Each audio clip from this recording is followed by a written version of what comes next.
In the news at 7, an archbishop urges government to speedily deliver on textbooks, and 6 still missing from a Nepal avalanche. Good evening. The Archbishop of the African United Apostolic Church, Elias Murari, has urged government to speedily procure and deliver textbooks to schools. He's been addressing thousands of congregation members at the church's headquarters at Hamubanga village outside Makadu in Limpopo.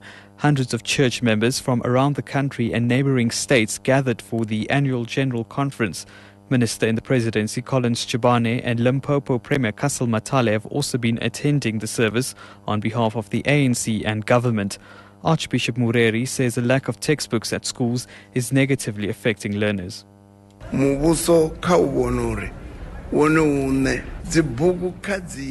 must make sure that books are delivered to schools on time to avoid the current book saga, where learners spend most without textbook, because lack of books can create violence among learners and teachers themselves, and that can make our country ungovernable.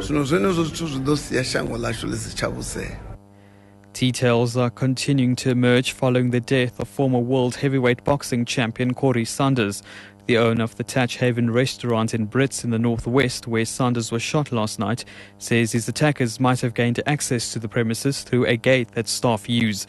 Sanders was shot during an armed robbery near Pretoria. He suffered gunshot wounds while attending a birthday party at a restaurant and later died in hospital. Johan de Jager says it's the first time such an incident has happened at the restaurant. It's a first experience, unfortunately, yes. We are very sorry about it, and it's a very bad thing what happened. But I think it was just a plain robbery. There's a small gate down at our premises where our workers walk through when they even go home. And I think they've gained access through that same gate when they came in, and they go out the same way. 2 members of the Young Communist League of South Africa have been killed in an accident in Sannieshof in the northwest.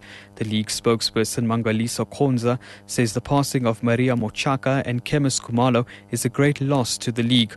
Konza says the 2 were on their way to the funeral of the league's deputy national secretary Mike Mochukashane while the accident occurred. The ANC Youth League in KwaZulu-Natal says it has noted the problems and challenges that the league is currently facing. The league has been celebrating its 68th anniversary at the Emalahleni region in northern KwaZulu-Natal. The league's regional secretary, Tami Mayise, says there's a need for introspection to establish if the league is still serving its founding purpose.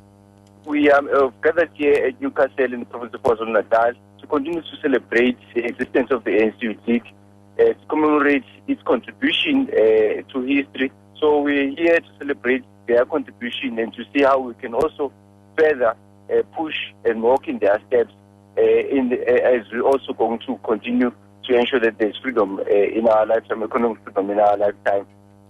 Further afield now, where 6 climbers are still missing in an incident in which at least 9 others have been killed in Nepal. An avalanche swept away a group of French, Germans and Italians and a Sherpa guide near the top of Mansalu ahead of a final push to the 7,000-meter summit in northern Nepal. The BBC's Joel McGivering reports.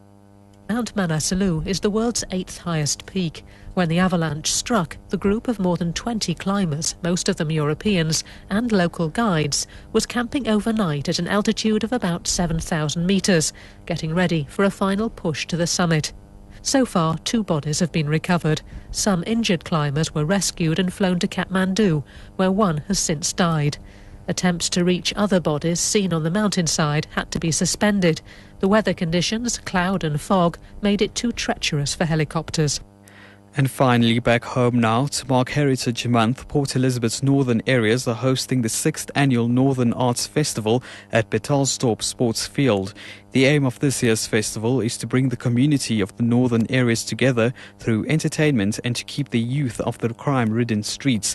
Festival organizer Billy Paulson says the festival serves as a platform for artists in the area to showcase their talent. What we have decided 6 years ago is to build it from within. We've got a program called Sky's the Limit, and that means we have a talent search where we get new artists that has never performed before on stage. And in the last 5 years, we've given, for no less than 6 national art that became national, a platform.